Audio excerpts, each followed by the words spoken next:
What's happening in Tampa Bay right now isn't just a roster shakeup, it's a full-blown identity shift. And it all starts with one player who's proving the whole league wrong, one throw at a time. This team, this city, they've been searching for a new purpose ever since Tom Brady walked away. What they've found since might be even more powerful than they ever imagined. Let's talk about it. The Buccaneers have three massive stories developing right now that could flip the entire NFC South on its head. First, and most important, is the stunning rise of Baker Mayfield. For years, Baker was told he wasn't enough.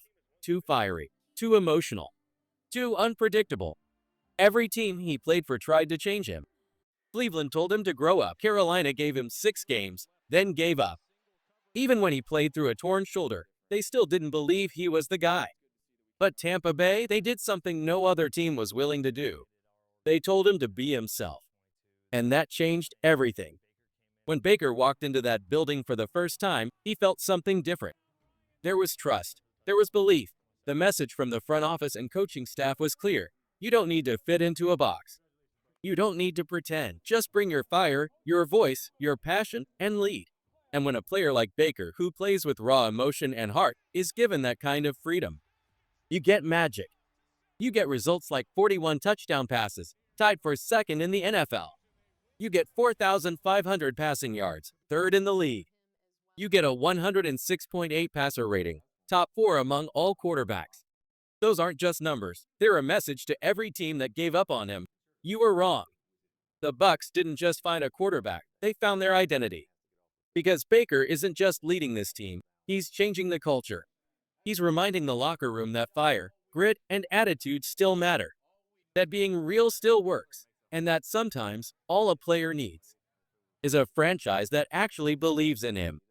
He shared it all on the New Heights podcast, how every team before Tampa told him to tone it down, to act like a franchise QB. But that's not who he is. And the second he was allowed to be his full, unfiltered self, everything clicked. Think about that, Bucs fans. A quarterback who spent years trying to shrink himself to fit a mold, finally let loose. And now, he's putting up elite numbers and leading this team with confidence we haven't seen since the Super Bowl run. And we're just getting started. Bucs Nation, how confident are you in Baker Mayfield leading this team in 2025? Drop your rating from 1 to 10 in the comments, and tell us if you believe this version of Baker can take Tampa back to the top. First, it was Baker. Now, it's a Mecha Igbuka. Bucs fans, if you thought the quarterback redemption story was wild, buckle up. Because while Baker Mayfield was turning doubters into believers, a brand new name was starting to echo across the practice fields in Tampa Bay. And it wasn't just hype. It wasn't just flash. It was real. Let's rewind for a second.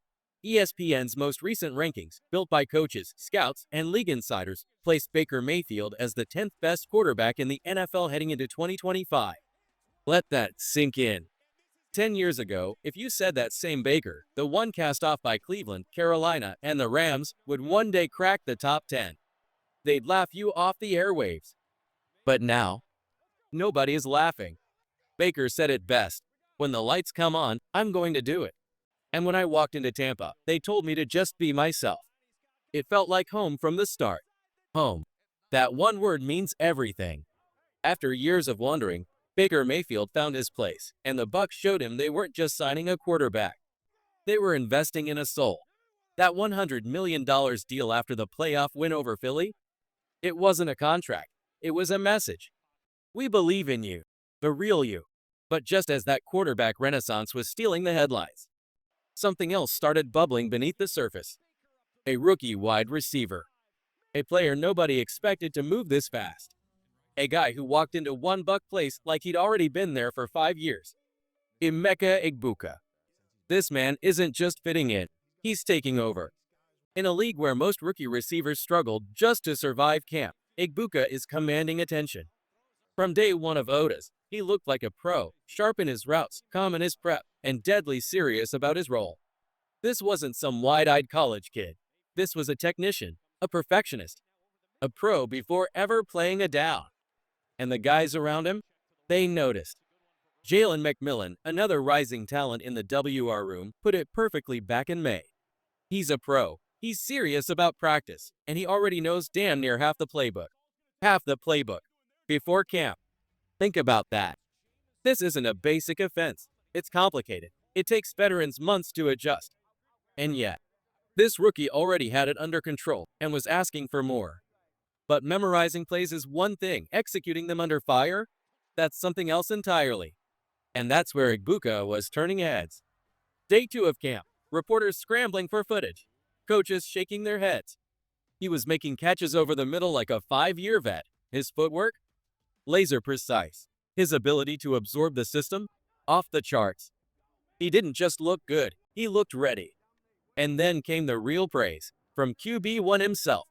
Baker Mayfield, a guy who's thrown passes to Odell Beckham, Jarvis Landry, and Mike Evans, couldn't stop smiling. You can put a Mecha anywhere, Baker told the media. He doesn't act like a rookie. His head's not spinning, and it raises the standard for everyone else. That's it right there. That's the phrase. It raises the standard. When a rookie steps into a room and forces veterans to level up. When his preparation, focus, and execution lift the entire group. That's when you know you found something rare. And the timing couldn't be better. Chris Godwin is still on the PUP list, recovering and ramping back up. But instead of panic, there's confidence. Because Mecha Igbuka is stepping into that gap, and he's not just holding it down. He's building something new. He gives this offense options. He gives Baker a safety net. And most of all, he gives Tampa Bay another weapon who's ready to explode. Are you buying the Igbuka hype? Drop it in the comments if you think this rookie is the real deal. And let us know, what role should he play in Week 1? WR3? WR2? Mecha Igbuka was on fire. Chris Godwin, still working his way back. Jalen McMillan, developing fast.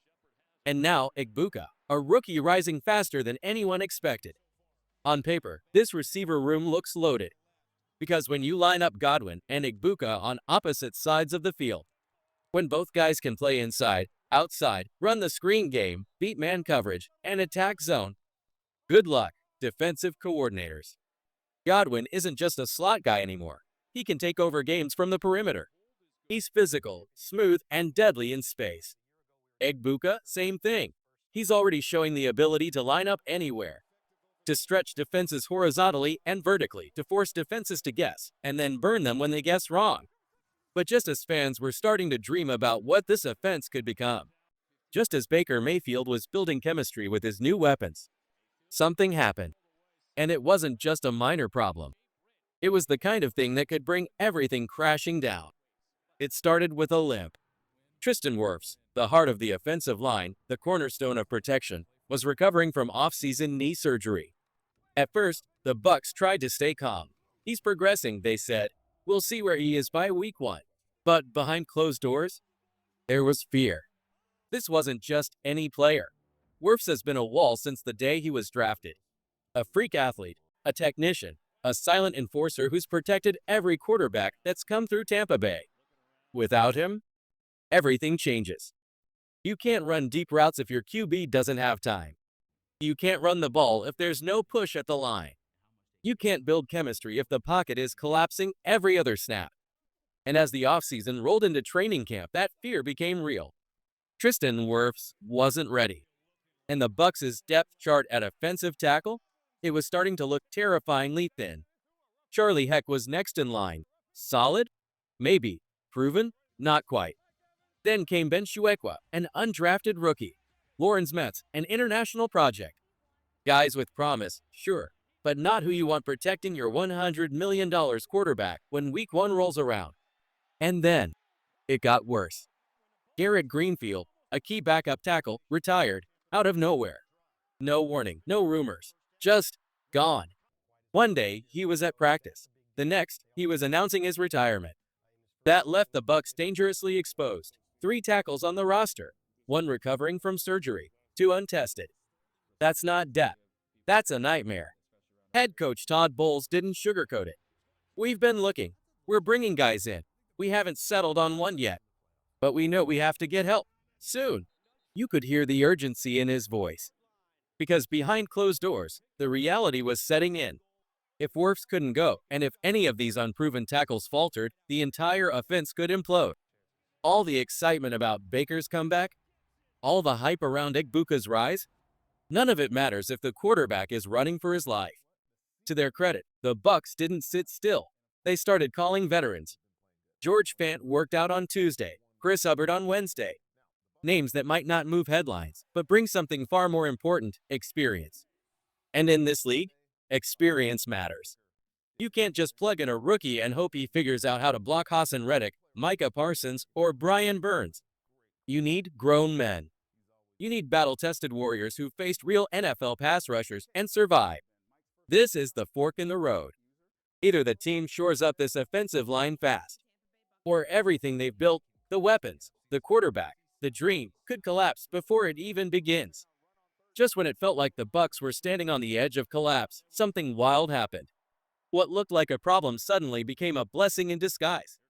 When Garrett Greenfield announced his surprise retirement, the first reaction across the building was shock. They'd lost depth at a position already stretched thin. It felt like one more crack in the armor. But that one decision? It opened a door no one expected. Greenfield's exit gave Tampa Bay something more valuable than people realized: roster flexibility. Instead of being forced to cut a promising young receiver or linebacker just to make space, the Bucs now had a clean opening. They didn't have to juggle or compromise.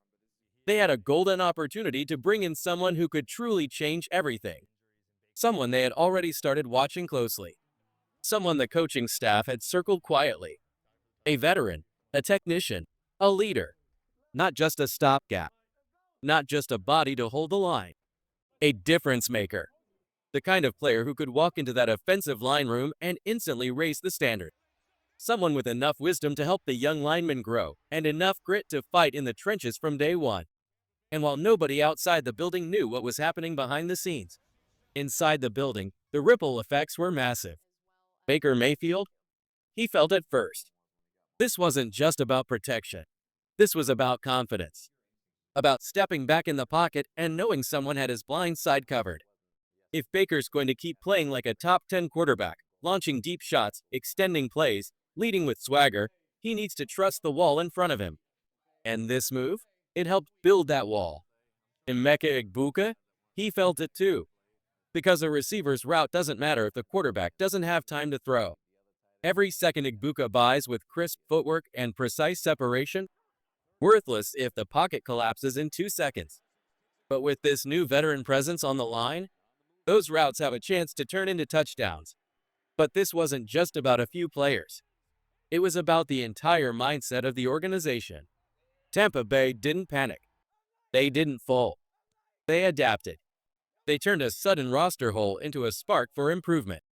They leaned into their scouting. They trusted their process. And now, they're not just patching a hole. They're building something stronger than what came before. This new veteran tackle they're bringing in isn't just here to survive. He's here to lead, to teach, to push, to anchor this unit while Wirfs recovers, and maybe even after. Because this team isn't just planning for week 1. They're building for January, for February, for rings. And this isn't the first time Tampa Bay has taken a gamble on someone overlooked and struck gold. That's what makes this franchise different. They don't chase headlines. They chase fit. They chase culture. They chase guys who buy in, who are hungry, humble, and obsessed with getting better. This is the Bucs way. You don't just wear the jersey. You live it. You bleed for it. And if you can do that, this team will believe in you, no matter where you came from or what anyone else thinks you're worth. That's what's happening now. This tackle situation? It's no longer a crisis. It's a test, and Tampa Bay just might pass it with flying colors. So forget the panic. Forget the injury noise. The real question now is the rest of the NFC South ready for this? Are they ready for a quarterback playing the best football of his life?